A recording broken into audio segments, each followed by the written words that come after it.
And yeah, hi everyone, I'm Jeff. Thanks for coming to the talk today. I guess I work on fairly different things from most of us here. So this talk is gonna be more or less a survey talk where I want to tell you about what's a graph matrix and why do we study graph matrix, and especially why they're special non-bounds.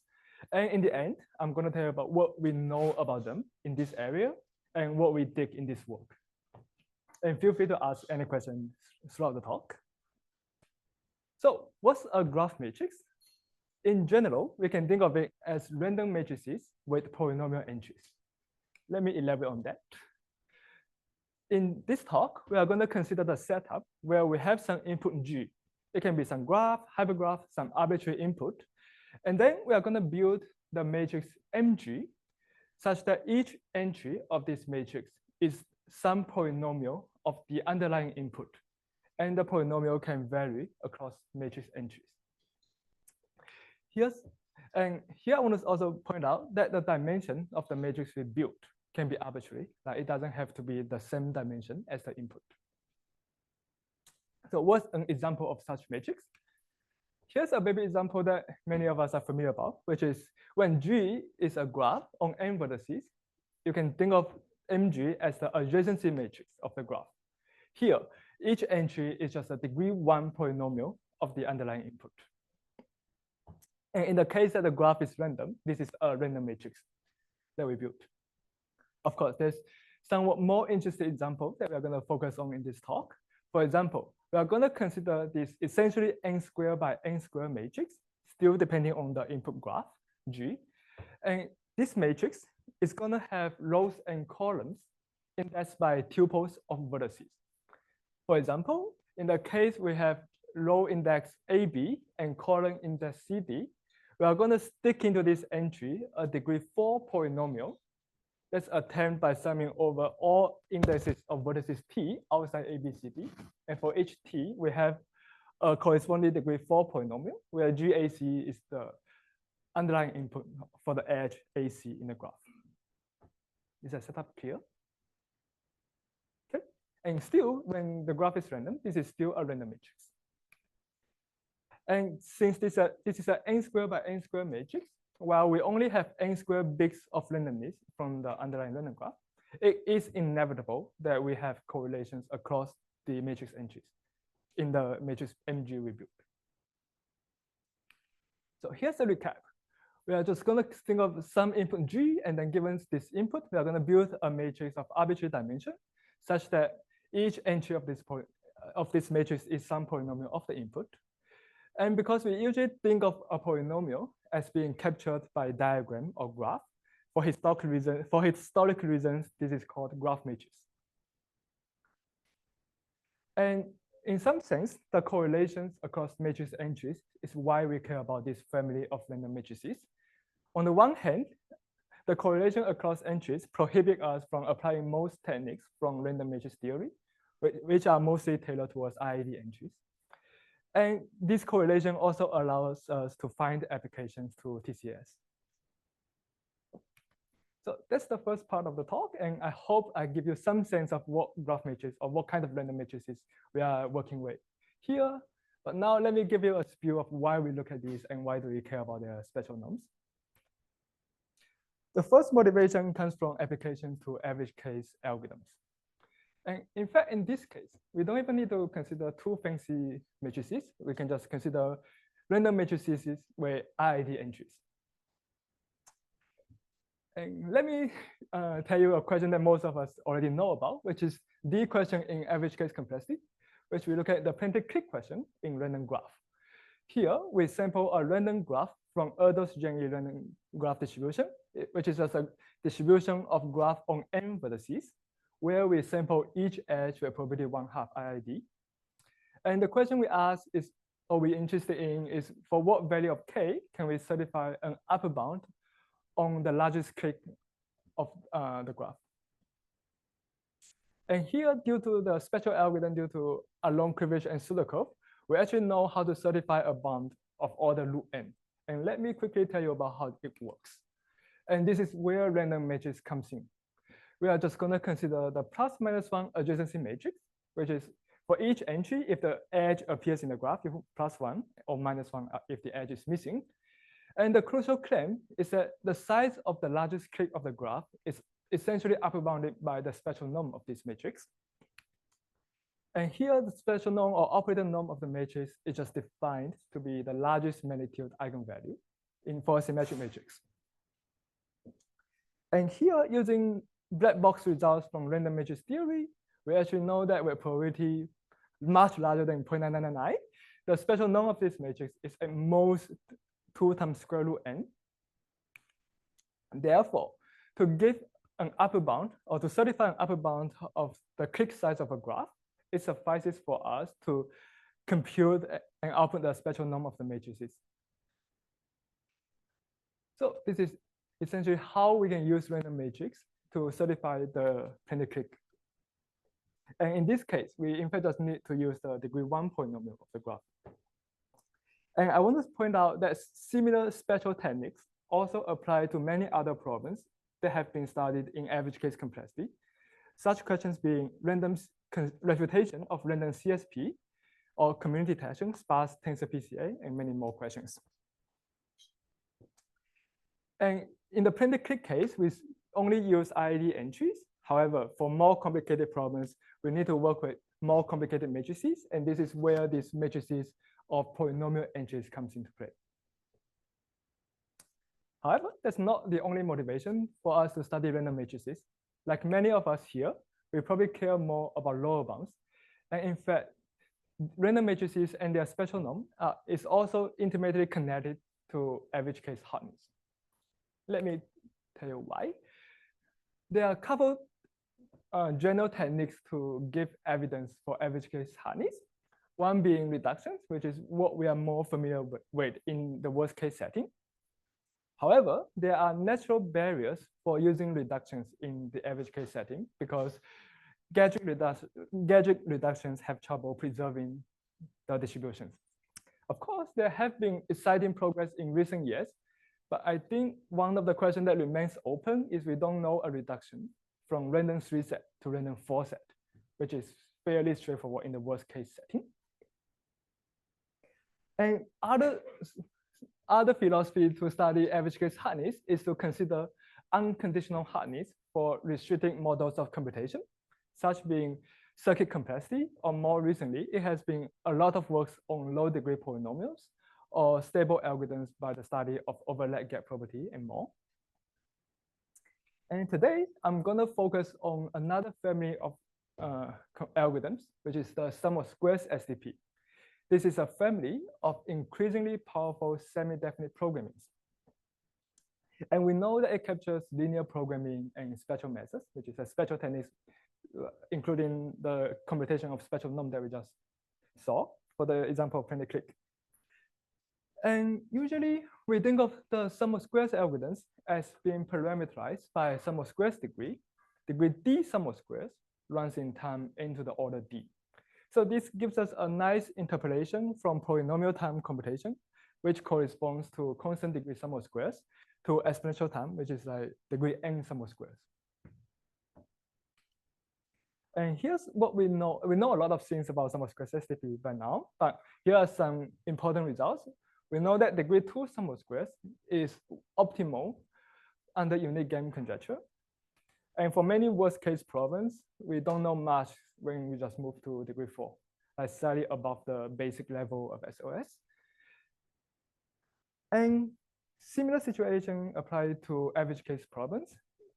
Degree 2 sum of squares is usually well understood for average case, but we have a lot of question marks starting from degree 4 and beyond. But let me convince you why it might be interesting to study sum of squares hardness if you care about average case hardness. One reason being, when we pick which model to study, you likely want the model you study to be more versatile, that it applies to many other problems, not just one specific problem. And here's something nice about sum of squares or convex realization hierarchy in general. The formulation is fairly straightforward by polynomial optimization. And this also turns out to be a fairly powerful model of computation that we have evidence of we have some heuristic evidence of optimality in both average case and the worst case settings. And yeah, the hardness result is also fairly concrete and somewhat approachable that you can start showing hardness for interesting problems like pentacritic or random CSP reputation.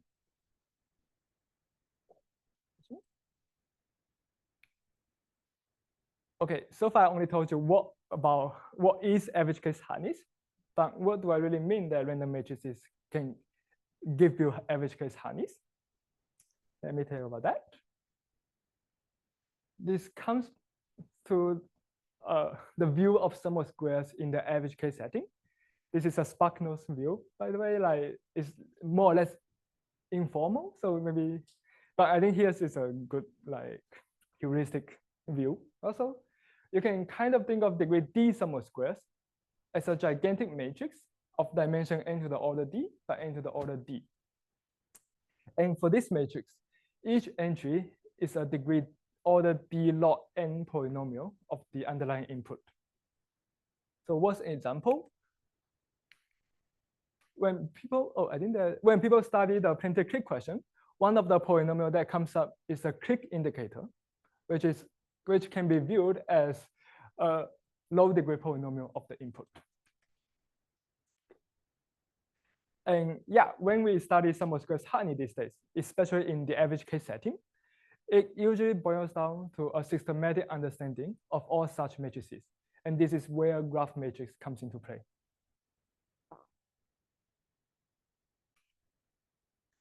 And this is what I really mean, like random matrices is connected to average case hardness because the special norm bounds of random matrices act as an important ingredient in the recent study of sum of squares hardness, which can then be taken as evidence of hardness for the average case problems. Any questions?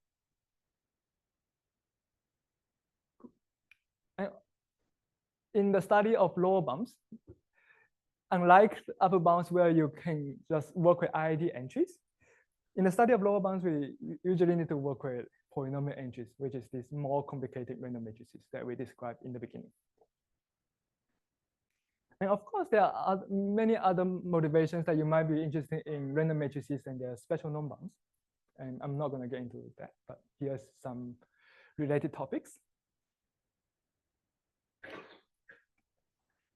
Now, I hope I give you some sense of why you might care about random matrices and their special norm bounds. And now let me tell you about what is known about graph matrix.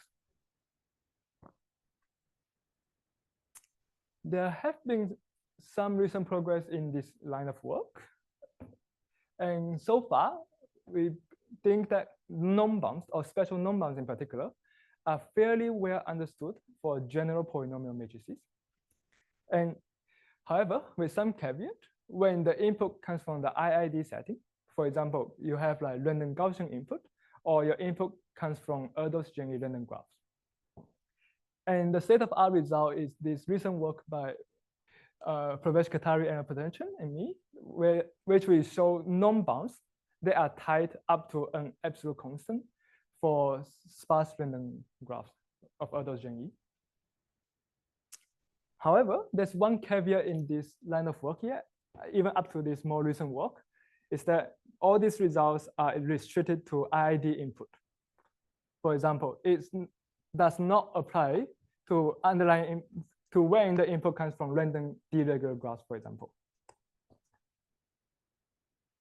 And if you really care about random regular graphs, we only have norm bounds for specific example of polynomials.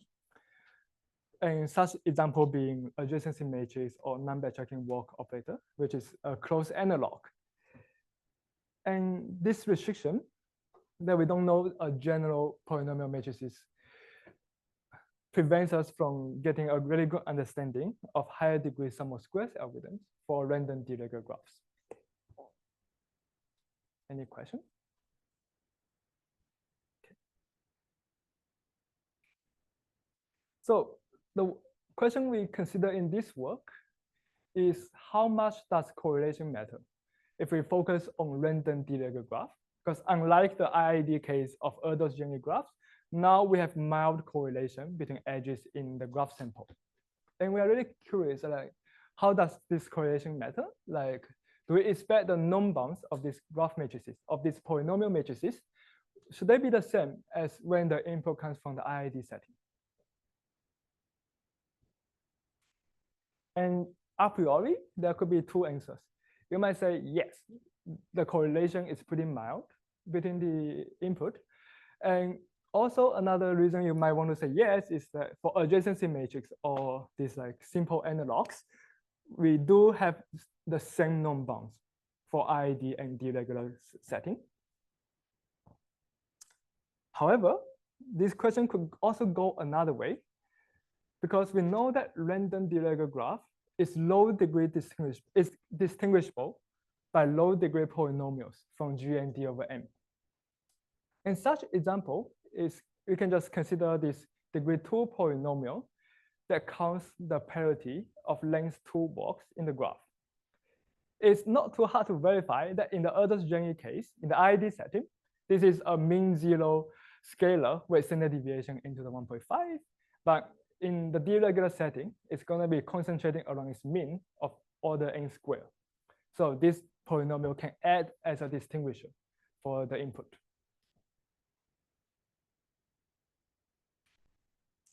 So in this work, we identify particular criterions for this question and really show that, okay, these are, we give out the particular criterions for when polynomial matrices have the same norm or not. And of course, we give out the norm when they are different as well. And here's an informal statement of our theorem. We say that, okay, if the polynomial, if the random matrix you look at, if it does not involve a polynomial of global statistics, which I'm going to get into in a bit, then you should expect the norm to be the same. And as a byproduct of this result, we are able to translate previous sum of squares lower bounds for the Erdos-Jenny distribution to the random deregular graphs.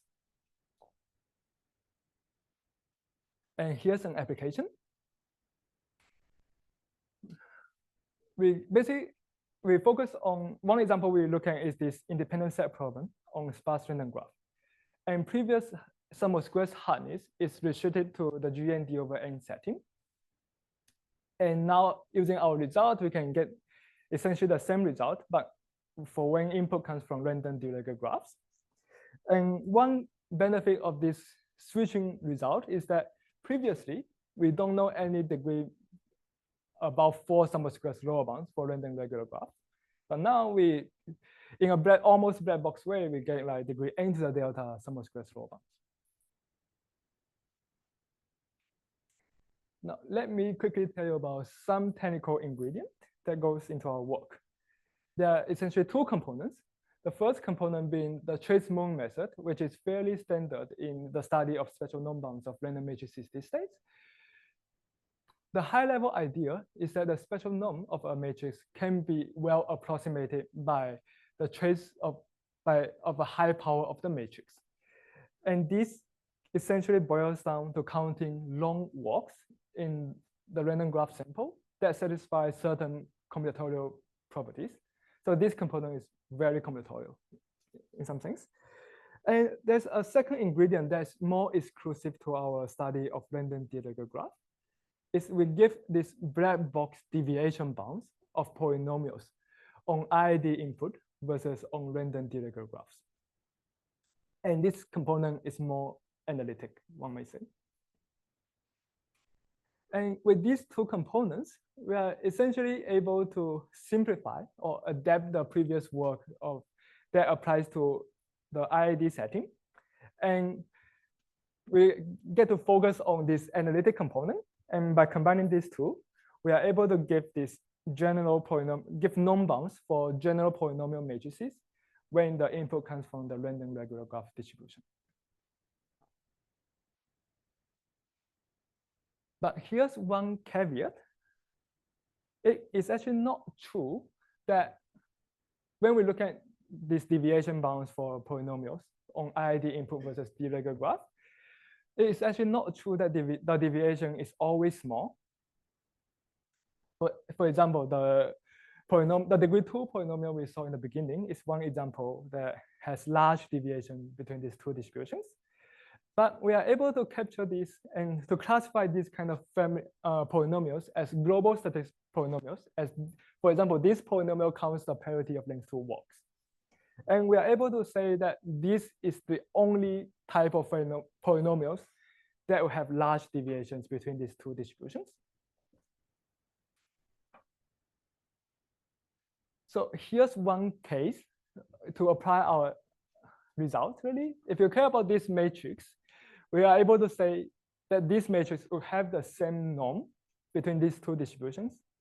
However, one example that we have distinction is when you look at a matrix with this extra component that is acting as a global statistic. And this will give different norm bounds under these two distributions. I think I might be going too fast. But yeah, let me quickly recap the talk so far. I hope I give you some idea of what a graph matrix is. And so this is just random matrices with polynomial entries. And some motivation for studying their graph matrix, for studying graph matrix and their norm bounds come from average case complexity, either from the algorithm or the hardness side. And what do we know about them? Like, in some sense, special norm bounds for these matrices are fairly well understood now. And in this work, we extended from i.i.d input to regular graph. And yeah, let me conclude my talk here. Thanks, everyone. And